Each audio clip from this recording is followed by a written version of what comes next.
We have NoWayItsJ. We're going to be talking about Golem Agion that he played in the DWC Open this past weekend.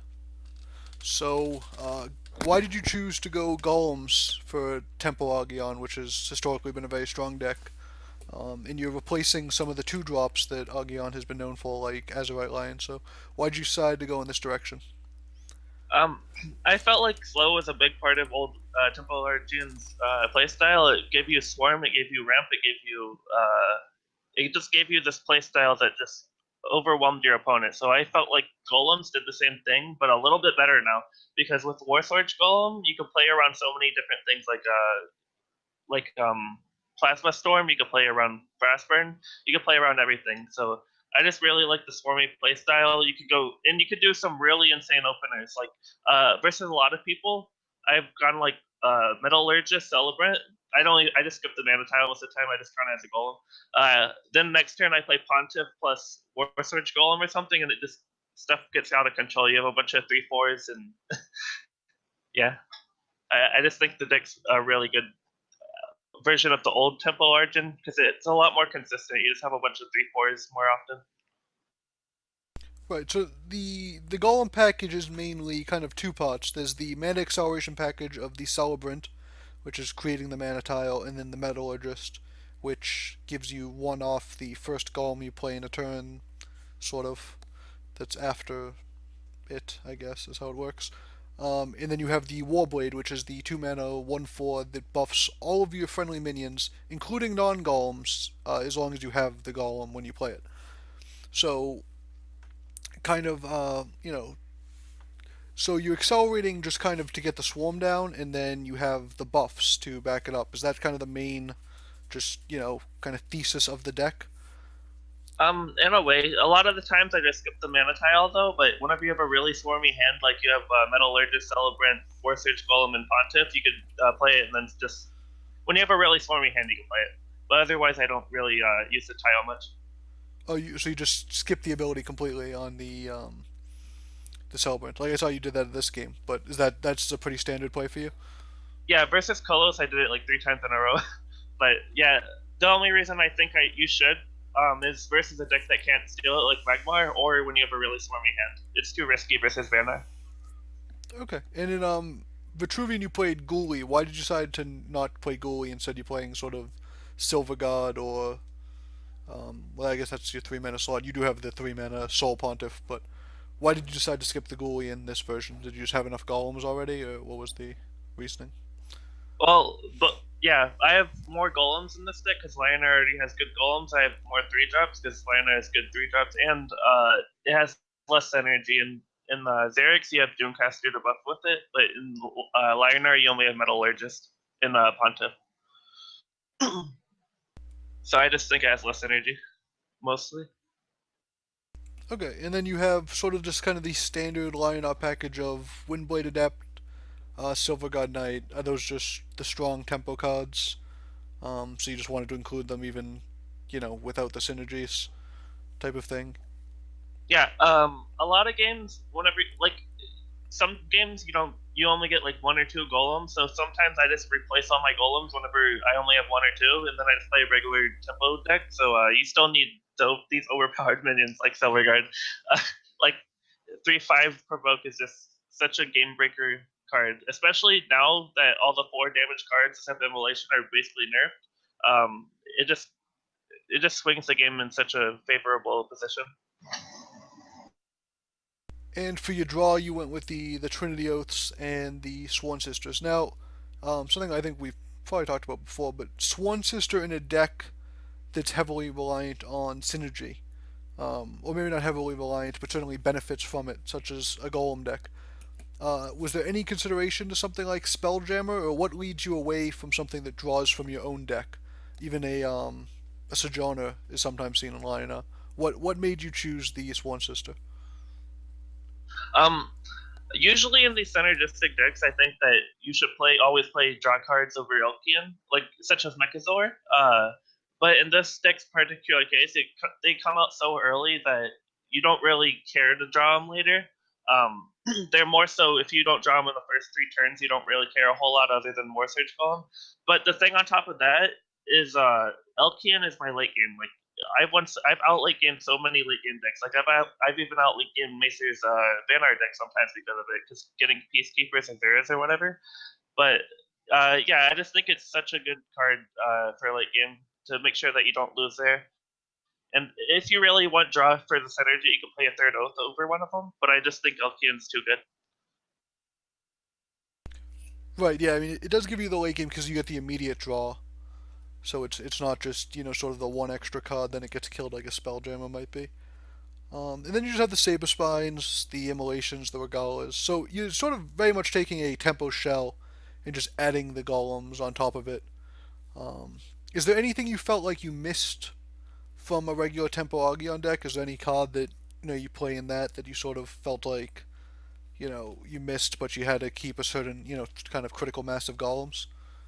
No, I didn't miss a card, but the thing about it from regular Temple Origin is that it's a lot tighter and it's a lot more tight on space. Like you can't run extra things that you want to run. Like you can't run third Sun Bloom, which I really wanted to run, but I didn't feel like I needed a third one.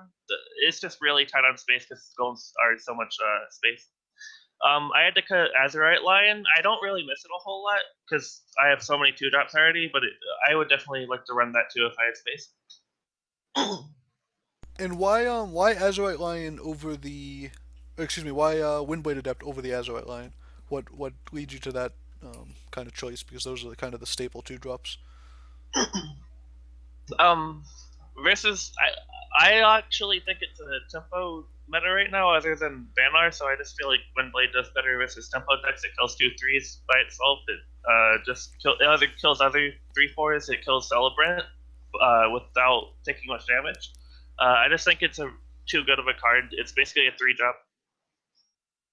And another thing is Azurite Lion's main power comes against like Reba or decks where they run away and they play like ranged units, but there's not really a whole lot of that right now. Okay, and then in both your decks you've run Blood Tea Alchemist, which kind of goes in and out of a lot of these decks. Why did you decide to run triple Blood Tears? What 1 drops or one toughness things are you trying to hit, or is it just kind of just an extra point a lot of the time rather than targeting a specific minion?